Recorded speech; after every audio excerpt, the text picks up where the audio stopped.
See, Pauling has calculated the electronegativity. So first scale is Pauling scale. Electronegativity scale, there are three scales. One is Pauling scale. Okay.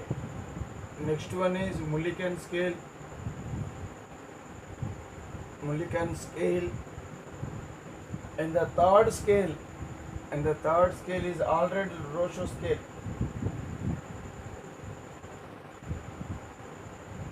Aldred-Roshow scale.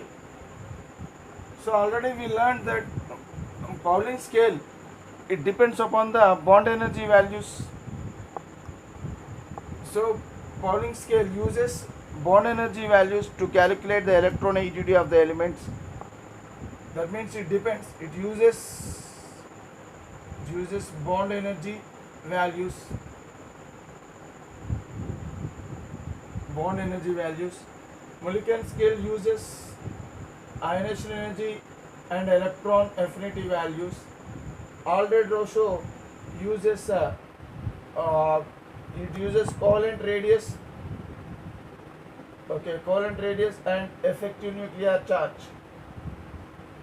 So it uses covalent radius and effective nuclear charge to calculate the electronegativity. So there are three different scales, or else to measure the electronegativity there are two different scales. There are three different scales. So now let us learn about the Pauling scale. See, Pauling calculated the electronegativity of the elements by using the formula. So to calculate electronegativity of elements, so Pauling has used this formula. What is that formula?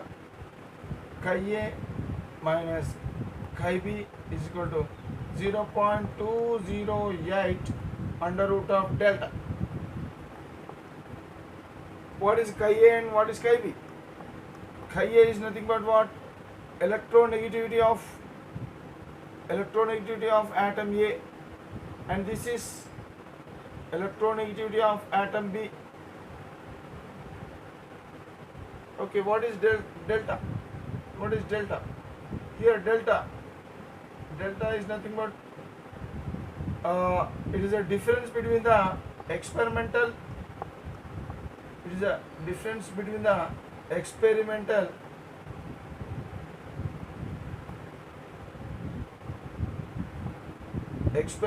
bond energy and theoretical bond energy.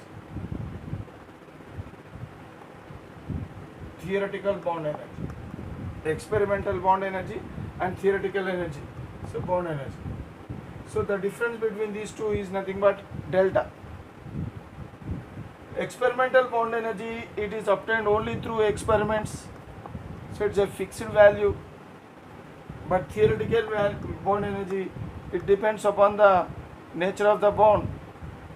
See, generally theoretical bond energy, for example, if you see a molecule, AB molecule, see here AB, so that molecule is AB molecule.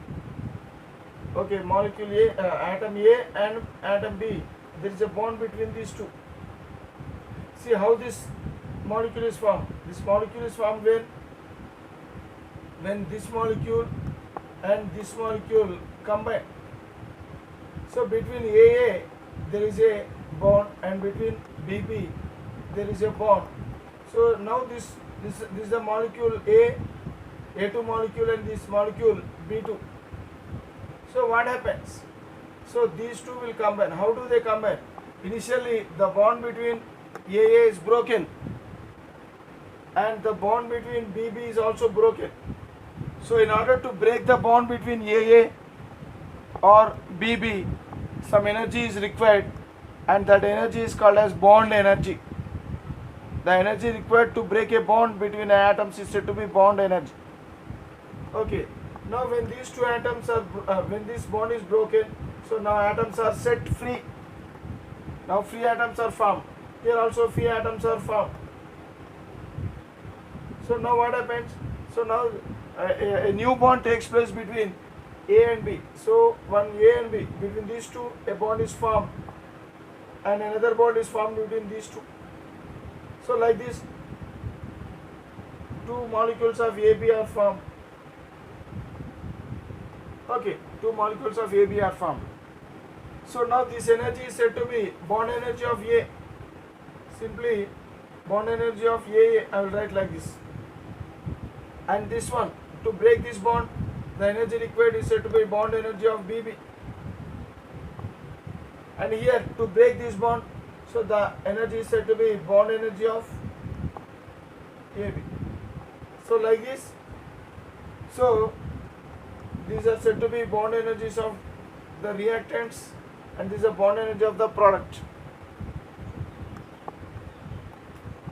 So in order to calculate the bond energy of this one, the bond energy of this one can be calculated from these two.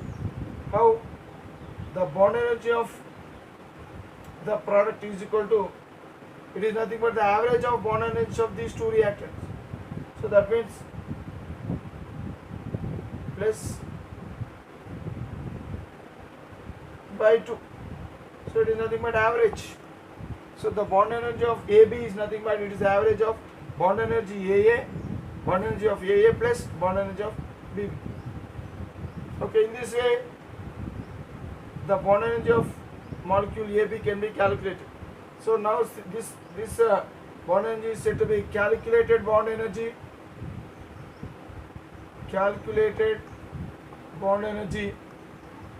or theoretical bond energy.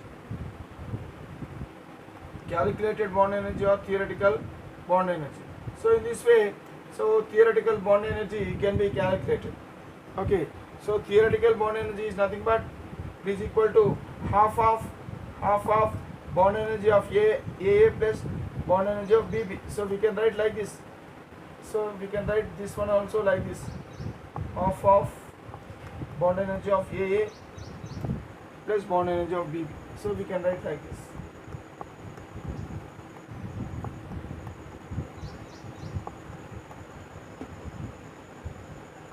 So in this way, one can write like this. Now I'll write this one here. So I am using this value, I am substituting this one with this. Okay, right. So delta is nothing but what? Experimental bond energy minus theoretical bond energy. Is nothing but experimental bond energy of AB minus theoretical bond energy. What is the theoretical bond energy? This is experimental, means actual value. Always experimental value will be actual value. So simply I'll write like this. Simply I'll write EAB minus. So this one will be what? This one will be equal to half of EAA plus EBB. So already we have seen. So like this, the delta value can be calculated. So by knowing the bond energy values, the difference between the bond energies again is a bond energy. The difference between the bond energies is again a bond energy. So now when the bond energy values, so when delta or else bond energy is calculated in kilocalories per mole, when the bond energy is expressed in kilocalories per mole, then the value will be 0.208. The same formula can be written like this also, by using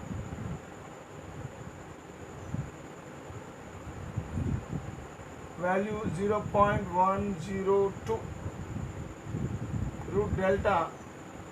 So this formula, this value is applicable when delta or else bond energy difference is expressed in kilojoule per mole. Okay, So in this way, so the bond and the electronegativity difference between the two atoms is related to the bond energies. The difference in the bond energies. So the difference between the experimental bond energy and theoretical bond energy. So theoretical bond energy can be calculated like this, and experimental bond energy, it is obtained only through experiments and it is the actual value. And upon taking the difference between these two, you will get delta value, and upon square root of that delta and multiplied with 0.102, okay, so you will get the difference between the electronegativity of the two atoms. Okay, so like this. Okay, so out of these two, one of the atom is a reference element. So the reference element's atom electronegativity is already known. So out of these two, one of the electronegativity of these two atoms is known because it is a reference element. So if you know this one, we can calculate this one by using delta bond energy values, and by using this one we can calculate this one. Suppose if this is the difference element, then we can calculate this one by using the bond energy values like this. So we may use this one, this formula, or else this formula, depending upon the bond energy units. If the bond energy of units is kilocalorie per mole, then we may use this formula, or else if the bond energy units is kilojoule per mole, then we may use this formula. Okay, so in this way, Pauling has given formulas so to calculate the electronegativity of the elements. Okay, so upon using this formula and solving the electronegativity, so Pauling has got a electronegativity of all the elements.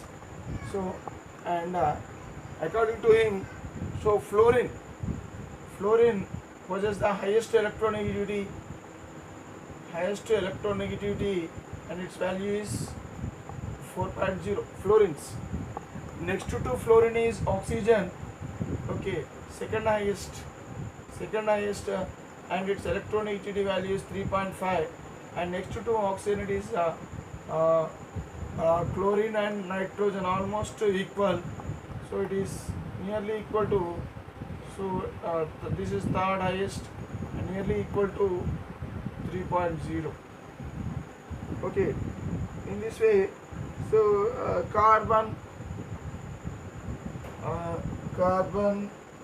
sulfur, iodine, it is 2.5. Okay, hydrogen, phosphorus, both of them have electronegativity of 2.1. Cesium, francium have electronegativity of 0.7. See, look here. So francium is a radioactive element. So generally we don't consider radioactive element for the study. Okay, because these elements are unstable. Okay, and radioactive. So radioactive elements are very dangerous, and that is why we don't study the radioactive elements while studying the other elements. Now cesium. Cesium is the element with the value of least electronegativity value. Out of all elements, cesium possesses the least electronegativity value. Okay, and some elements possess, like bromine possesses 2.8. Bromine, it possesses 2.8. So etc. So these elements are important.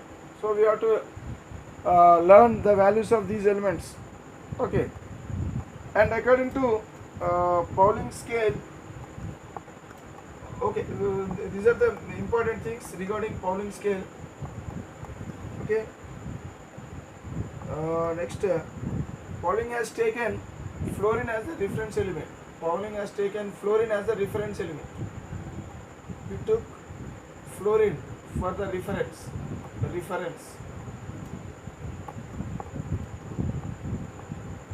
So Pauling has chosen fluorine as a reference element because fluorine possess highest electronegativity value and which is equal to 4.0.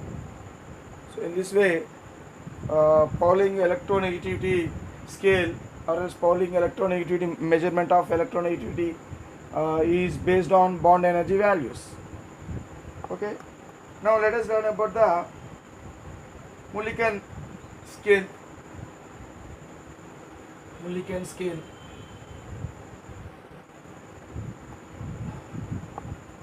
See, according to Mulliken, electronegativity is nothing but electronegativity of an element is nothing but the average of ionization energy and electron affinity. It is nothing but the average. Electronegativity of an element is nothing but the average of ionization energy of that element and electron affinity of the same element. Okay, so if you add the ionization energy and electron affinity of that element, and if you take the average of those two, you will get the electronegativity of that element. So according to Mulliken scale. Okay, here actually these ionization energy and electron affinity. So when they are, these are the energies. So when they are when the energies are measured in electron volts, then we can use this formula. Okay, right. There is a relationship between Pauling scale and Mulliken scale. There is a relationship between Pauling scale and Mulliken scale. So electronegativity on Mulliken scale is equal to 2.8 into electronegativity on Pauling scale.